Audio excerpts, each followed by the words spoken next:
other religion in Sri Lanka is based on the Trinity. Buddham Saranam Gacchami. Dhammam Saranam Gacchami.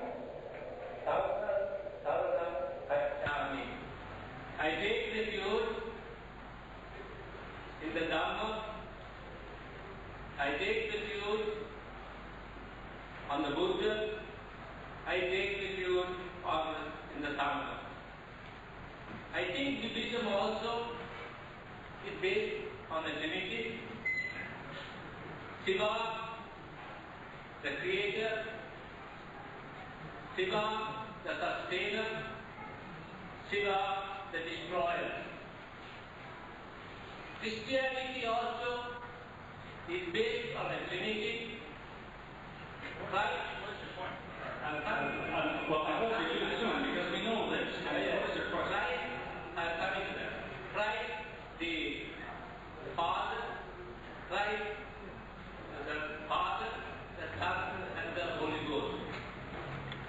I want to know from the learned speaker, if that is so in true religion, that is in Islam and Buddhism, the triple idea is separated. In Christianity and in Hinduism, the triple idea is one.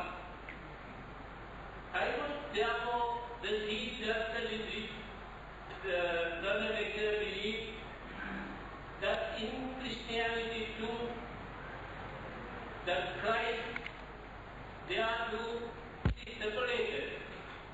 God, Christ, the Bible, the Holy Book, and Christ, the messenger. Do they believe it in that way, or do they believe Christ as God, Son, and the Holy Ghost? I don't think there's, there are a handful. There are no Christians aside from one handful who call themselves Jesus only, who believe that Christ is all three together. That's a very heretical view, just as I don't think there are any Hindus who talk about Shiva 1, 2, 3. Shiva is the name of one individual. What you're talking about is a long ways from trying to make some kind of a parallel. You're saying in all religions there are three things. Yeah, there's a lot of boxes I open up and there's three things in them. What does that mean? One time Jesus said Abraham, Isaac, and Jacob. What do you mean? They're all three? Each one is the father of the other? Or you name me three items. A Trinitarian doctrine is saying I have three items and each one is the whole thing. Now you don't have that in Islam. You have Allah, and Allah is not the Quran. And the Quran is not Allah. The Messenger is not the Quran, nor Allah, and so on. There's no parallel whatsoever. It's saying there's three things. And I can name 4 and 5 and so on. There's this and there's this and there's this in Islam. If all you want to do is say in every religion I can name 3 objects, yeah, I agree with you. If you want to say in every religion I can find Trinity, I tell you that's not true. You find Trinity in some religions and some you don't. Because Trinity says this one is God and this one is God. But this one is not this one. These are different. But there's one God. That's the starter. That you find in a lot of religions. You don't find that in Islam. You don't find it in many religions. You don't find it in Taoism, for example.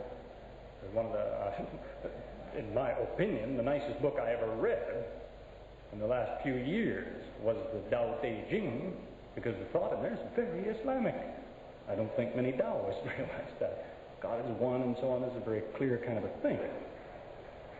But anyway, you're entitled to your opinion. Anybody else? Oh, yeah. No, that's worrying that it's not relevant. Quran describes hell and heaven. Hell an unpleasant place to stay, heaven a good place to live. I want a logical explanation for heaven and hell and torture in the grave. Well, to start with, the Quran does not talk about hell and heaven, okay? Unless you understand those words properly, it nowhere talks about heaven, nowhere talks about a garden, and it talks about paradise, but doesn't talk about heaven. It talks about the heavens, which you look and you see overhead. It doesn't talk about you, your reward, you're going to live in heaven. But a long time ago, that word heaven didn't mean heaven up there in the clouds. It meant haven, meant a nice place to be. So if that's what you mean when you say heaven, yes, God is going to provide a nice place for me. But in heaven, no, that's a different story. Same goes for hell. Hell used to mean, centuries ago, the grave. It's where you buried things. When you buried potatoes, they used to say you held them. You were helling potatoes. You put them in hell. Once you dug a hole, you put them in. Now hell comes to mean something like a burning, fiery place. Well, the grave is one place, and this burning, fiery place you're talking about is another item. That goes under the name Jahannam or Jahim or Gehenna.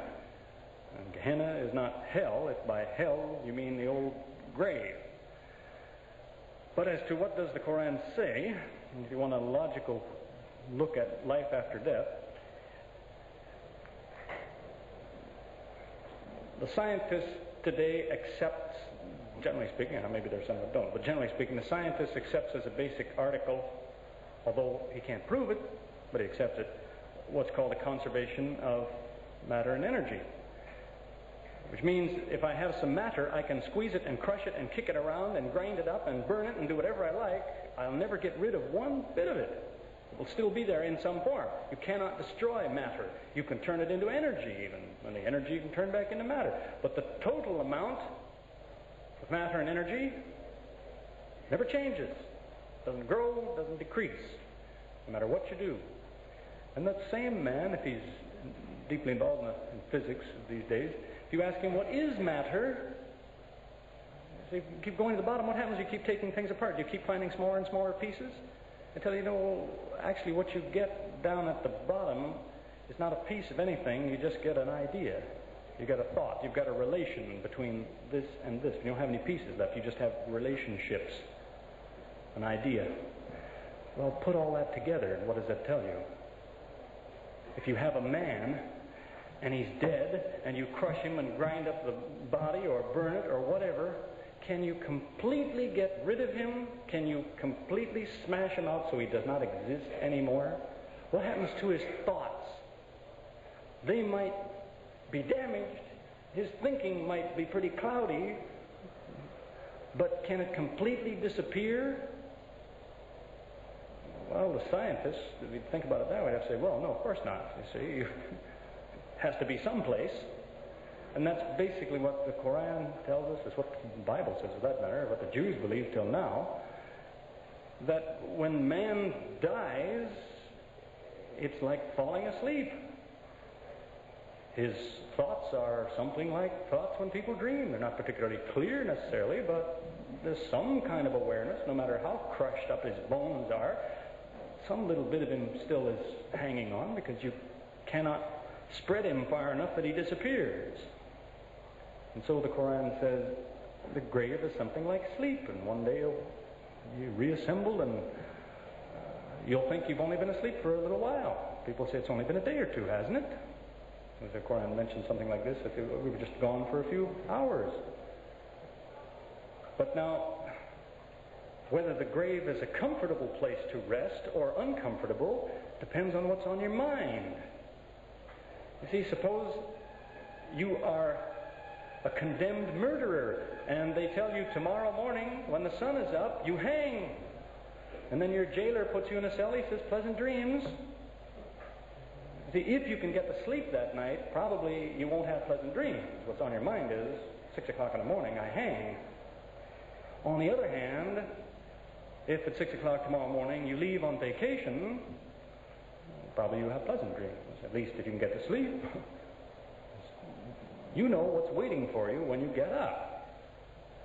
And so it is said of the grave, that people know what's waiting for them when they wake up. So whether they're resting comfortably or they're tossing and turning, that is mentally, depends on what they know. They know what to expect. There's no surprises, the Quran tells us, on the Judgment Day. No surprises. It's not a matter of people are going to be waiting for the verdict on the Judgment Day saying, what is it going to be, heaven or hell? Oh,